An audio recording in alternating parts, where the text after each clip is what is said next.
Então vamos lá, tem um carrossel viralizando aí no Instagram que diz o seguinte: você pode comprar um caminhão de graça usando o código tributário. Você já deve ter visto ele por aí, né? Mas agora preste atenção em mim, tá? A primeira parte do plano é até verdade. A segunda parte aí já tem uma armadilha técnica que ninguém te contou. E a terceira parte, ela tá morta, né? Silenciada pela reforma tributária, e a gente vai entrar nesse tema um pouco mais à frente. Se você é dono de transportador ou dono de frota, ou tem uma empresa, né, que precisa de ativos pesados, aí você fica comigo até o final do vídeo, que vai valer muito a pena, tá?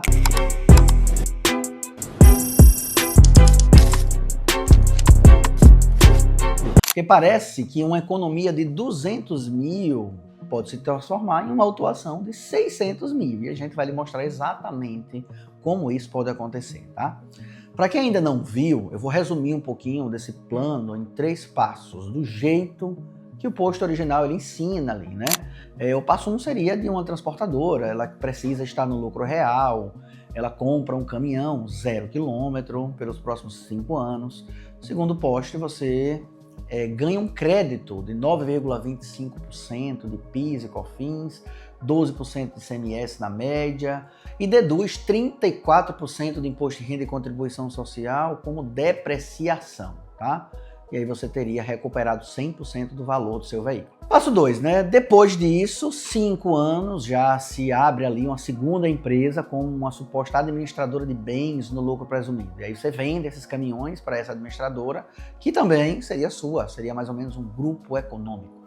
Tudo certo. E aí segue o post, né? No terceiro passo, essa administradora aluga os caminhões de volta para a transportadora e a transportadora paga o aluguel, isso vira despesa dedutível, deduz 34% de IRPJ e CSSL, e a administradora paga sobre os aluguéis recebidos apenas 14% de tributação no lucro presumido. Sobraria, então, uma economia tributária todo mês, tá? É mais ou menos isso. Em 6 anos e 5 meses, segundo esse post, mais ou menos, esse caminhão estaria pago sozinho. E daí em diante, ele é de graça. Bonito no marketing, certo? Mas é exatamente aqui que eu preciso te avisar algumas coisas que não são exatamente assim. Você vai entender. Vamos lá. A estratégia, em tese, ela existe e tem um fundamento legal até relevante, né? O lucro real, ele permite sim os créditos não cumulativos de PIS e COFINS sobre os bens do ativo imobilizado com base no artigo 3º, inciso 6, o parágrafo 1º, inciso 3 da lei 10.833, tá? A dedutibilidade da depreciação, então, ela está regulamentada no imposto de renda, né? Nos artigos 311, 312, 315. As despesas de aluguéis, elas também são deduzíveis e fazem necessariamente essas deduções de formas manuais, né? O artigo civil permite que grupo econômico possa acontecer sem qualquer restrição. Até aí tudo bem, mas presta atenção. A primeira pegadinha é que o caminhão não é uma máquina e equipamento para fins de crédito imediato. O STJ já decidiu isso em vários recursos especiais, eu vou deixar até aqui um recente, que caminhão é veículo automotor. O crédito de PIS e COFINS não vem de uma vez, ele vem mês a mês via depreciação, numa razão de 48 avos por mês, ou 25% ao ano, tá? Quem te prometeu crédito instantâneo de PIS e COFINS sobre esse caminhão estaria vendendo uma ficção contábil, isso não existe. A segunda pegadinha é quando a transportadora vende o caminhão para a administradora. Isso é alienação de ativo. Alienação de ativo já depreciado gera ganho de capital, tributável imposto de renda e contribuição social.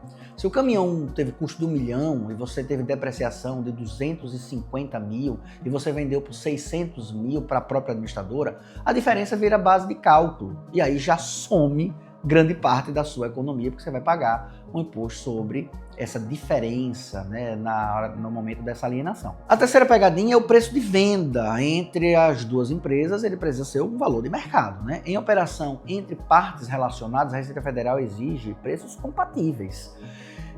A gente tem até um acordo recente do CARF, vou deixar ele numerado aqui também, publicado em 16 de abril, né, agora de 2026, e em que o Conselho ele glosou uma despesa de aluguel intragrupo, em que o valor pulou de R$ 4.200 por mês com terceiros para R$ 22.500 por mês, depois que o imóvel passou para a empresa do mesmo grupo econômico.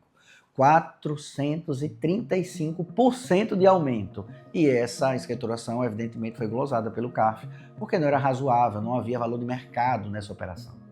Em português, claro, o que o CARF não tolera é que o planejamento seja simulado. E a falta de substância econômica, inflação artificial do preço entre empresas do mesmo grupo econômico, o CTN, em artigo próprio, traz que essa é uma prática anti-elisiva e ela deve ser vetada, tá bom? Tradução prática pra gente, né? Se a gente for pensar em relacionar aqui para vocês, eu vou deixar alguns quadros, tá?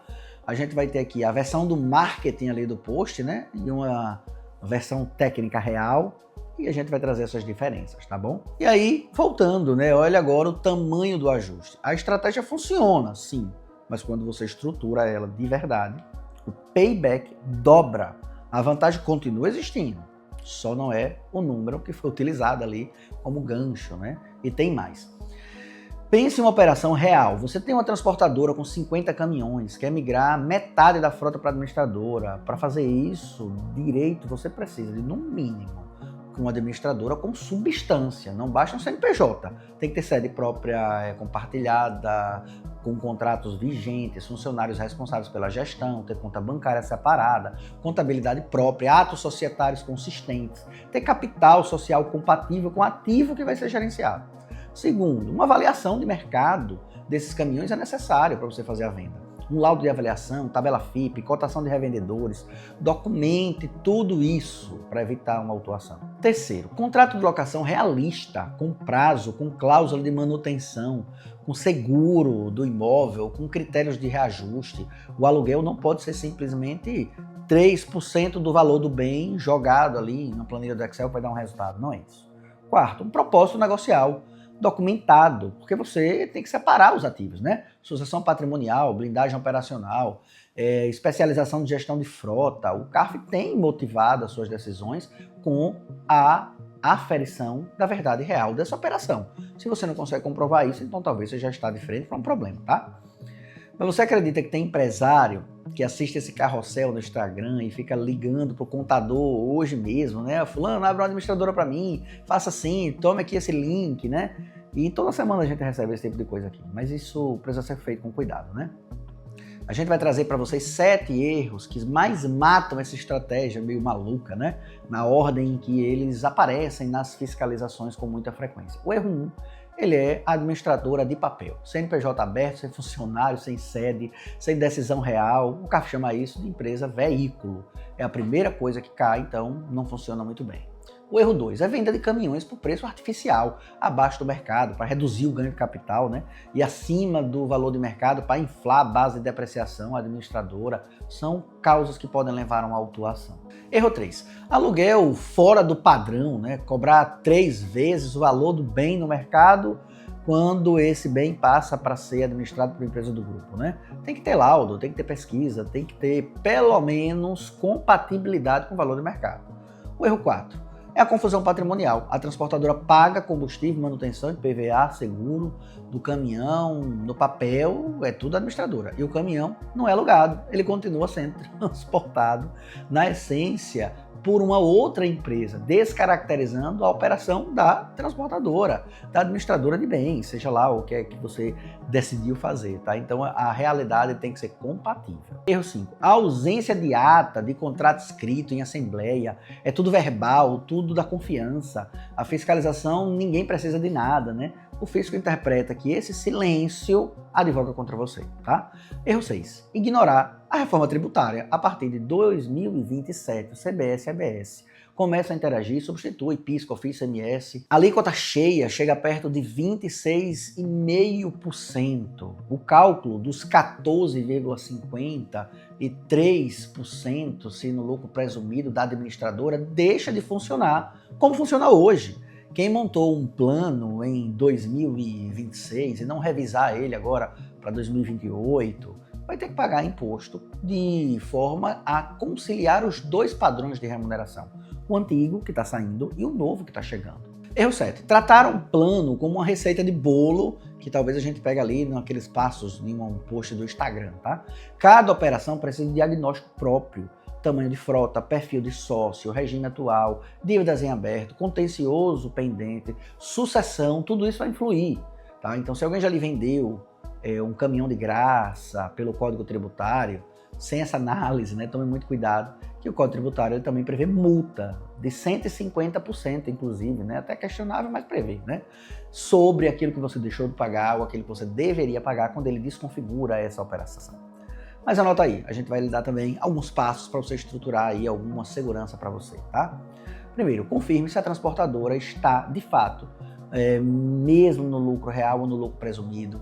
Isso muda para frotas pequenas, às vezes faz muito sentido você estar no lucro presumido, se você tem uma frota maior, pode fazer sentido você ir para o lucro real. Esse é um passo muito relevante para você realmente economizar tributos, sem precisar se embolar com o Código Tributário, tá? 2. Solicita ao contador que estude o aproveitamento de créditos PIS e COFINS já existentes, aqueles do passado, combustível, pedágio, manutenção de pneus, peças. Frequentemente, transportadoras, elas estão perdendo créditos que poderiam tomar hoje mesmo, sem precisar de nenhuma gambiarra, de nenhuma holding, de nenhuma empresa administradora, tá? Terceira dica, antes de abrir uma administradora de substância, veja se ela vai ter os requisitos, né? Sede, equipe, contrato social, objeto claro, conta bancária, contabilidade ativa, tudo isso é necessário.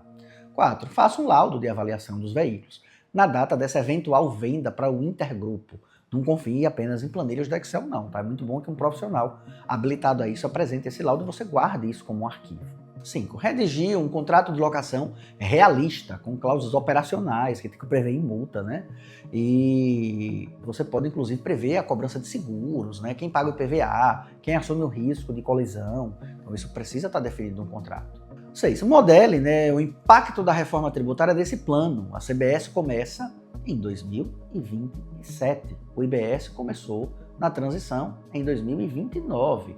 Você precisa saber como isso vai impactar na curva desse seu plano e para saber se vai ser realmente vantajoso, né?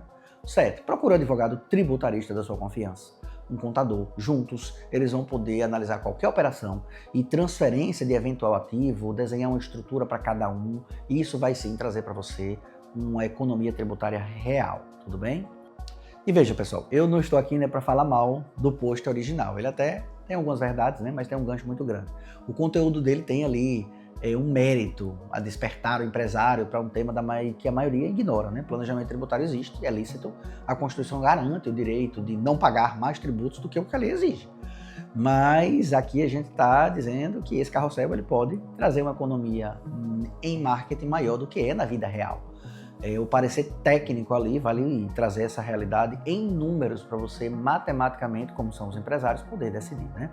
Se você tem uma transportadora, uma frota, está pensando em separar esses ativos da operação, deixa aqui embaixo nos comentários que a gente pode utilizar das suas dúvidas para esclarecer temas que estejam obscuros, tá bom? Compartilhe esse vídeo com aquele seu sócio, com quem ele mandou esse carrossel aí em grupos de WhatsApp, né, para ele poder ter uma contra-argumentação. E lembre-se de se inscrever no canal, ative o sininho, cadastre aí a sua habilitação para você receber os conteúdos que a gente vem postando aqui gratuitamente, semanalmente, e não perder nenhum dos novos conteúdos que a gente vem disponibilizar.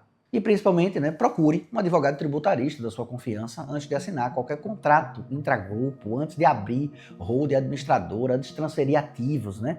Cada caso é um caso, não existe um modelo pronto que sobrevive a qualquer fiscalização.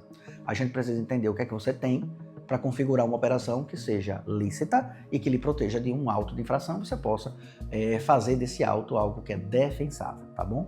E para não esquecer, lembra de me seguir, porque é melhor que eu lhe conte do que o fiscal.